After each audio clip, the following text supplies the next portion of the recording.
Nübüvvet, hakikat arayışında peygamber ışığı. Bismillahirrahmanirrahim. Dear moderator, respected scholars, the audience, Assalamu alaikum wa rahmatullahi ta'ala wa barakatuh.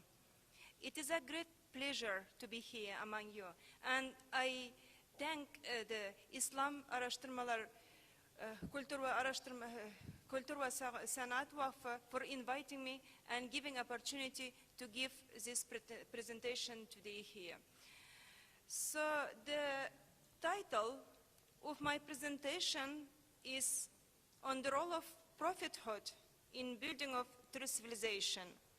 In order to study this point, I was studying ideas of Farabi, Ibn Sina, and Sayyid Nursi in comparison. Farabi and Ibn Sina were the most important political figures in the Muslim world who have implicitly studied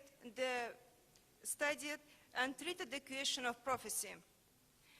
And Farabi made the doctrines, philosophical doctrines of Plato and Aristotle available to the Muslim world by translating them into Arabic, and also he was able to give a fresh Islamic interpretation to these doctrines, and also he elaborated them to a complete political theory.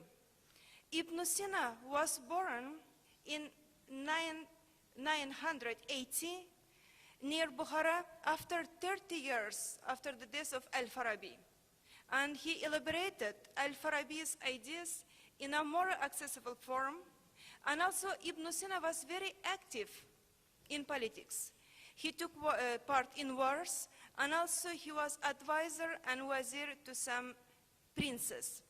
Such active participation in politics make him more aware of need of religious law in maintaining stable and just society. I divided my paper into 3 parts, and in the first part, I studied the question of necessity of societies and civilization for the existence of mankind. The second part of paper discusses the types of civilization, and the last part is about the civilizing mission of the prophets. Farabi, Ibn Sina, and Sayyid Nursi, all 3 of them considered civilization and society necessity for mankind. Farabi said, man is a social being by virtue of his natural endowment. He needs to establish societies and cities for 2 reasons. Firstly, in order to satisfy his more immediate and undeniable needs. Secondly, to achieve his main goal, felicity, and obtain his ultimate perfection, al-kamal. Ibn Sina considered that man needs to establish societies for the reason of mutual help and for the exchange of commodities. He said, man, by cooperating with others, can produce more of goods than what an individual singly can. And surplus, in turn, leads to material progress and the rise of civilizations. And what are the types of cities and civilizations were mentioned in these philosophical works of Farabi and also in Risale Nur? Farabi, in his magnum opus entitled Mabadi Ara al-Madina al-Fadila, mentioned that the main purpose of humankind is to establish al-Madina al-Fadila, which is mainly translated into English as a perfect or ideal or excellent state, where inhabitants can reach their main goal, felicity, or real happiness. In another work, Millah, Farabi said that ideal state is a tool to achieve real happiness which is paradise. This ideal state is founded by the Prophet ruler. It resembles a perfect and healthy body. All of those limbs cooperate to make the life perfect and preserve it in that state. This Al-Madina al-Fadila for Al-Farabi is actual and normal state, but it's also for him is possible to establish states without help of the prophets. And as an example, he brought the wicked city, ignorant city, and a city which lost the path to the truth. Sayyid Nursi divided civilizations into two, which are a true civilization and a lost civilization. Building of a true civilization for Sayyid Nursi is the main aim of mankind. It is founded on the positive truth of revelation. It comprises the real happiness for all, at least for majority. But a lost civilization acts contrarily to the fundamental laws of revealed religions. Therefore, its evils have come to outweigh its good aspects. The true aim of civilization is destroyed, and wastefulness increased, and it opens ways for tyranny, encourages people to take advantage. Accordingly, for Al-Farabi and Sayyid Nursi, the position of religion and the implementation of its principles and values in political, economic, and social structures of that particular civilization was the main indicator in distinguishing true civilization from the false or the low one.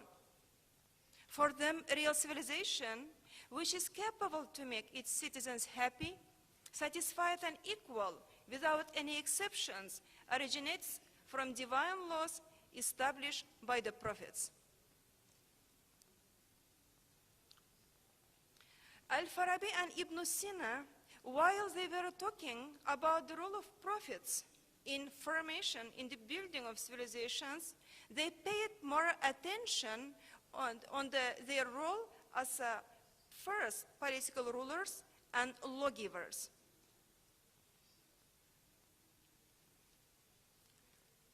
Al-Farabi mentioned that first ruler of perfect state cannot be just any man. He should be the best and the most perfect who receives revelation. He has to be able to lead people well along the right path to felicity. And also he must be able to understand the right path, to be teacher, a guide, to be a perfect lawgiver. So for that reason, for Al-Farabi, only two types of people were suitable to be first ruler, prophet or philosopher. But he gave more credit to prophet because he said, yes, it is possible to reach the truth by philosophical ways, but only very small amount people can reach this truth, and it is very long way. Ibn Sina also paid attention to the significant role of prophets in the foundation of civilizations as the first rulers and lawgivers.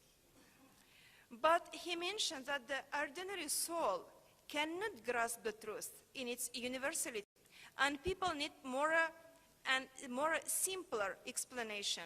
For that reason, Ibn Sina stated that only prophets are suitable to be lawgivers for their societies. Accordingly, Al-Farabi and Ibn Sina established the political and legislative significance of prophecy. At the same time, they assigned to the Prophet the principal task of bringing mankind the divine law for its guidance, preservation, and salvation.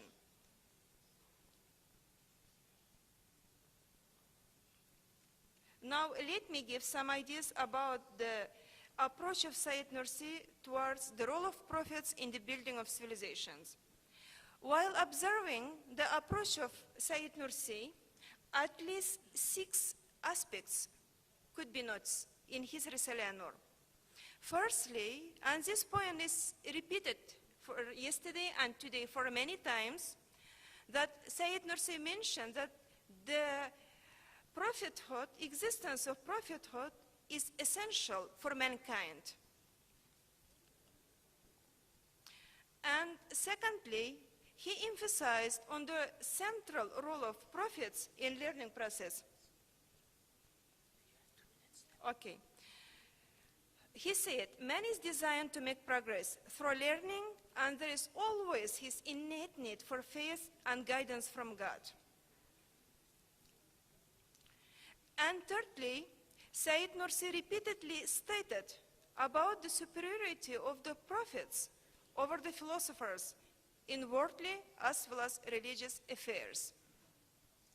And also the next point is very important, that Sayyid Nursi, along with discussing the importance of prophets as the lawgivers and first rulers for their community, he stressed more on educational, ethical, and social functions of prophets in the formation of societies.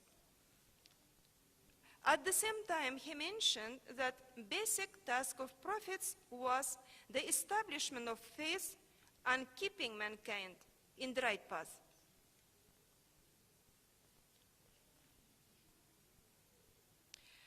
While discussing the prophetic mission of Muhammad ﷺ in building a true civilization, in the 19th world, Sayyid Nursi noticed that the Prophet brought the most essential values for social stability, such as justice, mutual assistance, mercy, and wisdom. And also, Muhammad sallallahu alaihi wasallam, being molded by God-given ethics, strengthened his ummah through ethical enhancement. And also he provided his followers with a strong inspiration through directing them towards the eternal happens.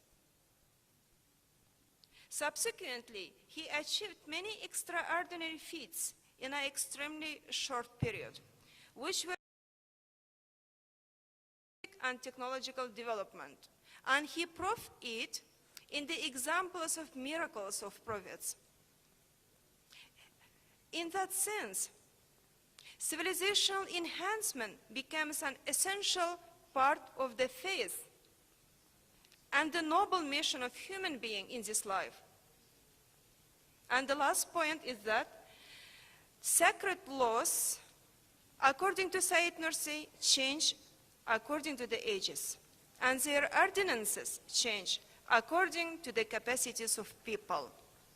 And in conclusion, Sayyid Nursi believed that the mission of the prophets, besides establishing of the worship to one God, also includes bringing of economic, social, and political justice, social stability, ethical enhancement, as well as inspiring peoples to make material progress, technological and industrial developments, which are the fundamental requirements for building of strong civilization, but beyond the power of an ordinary man.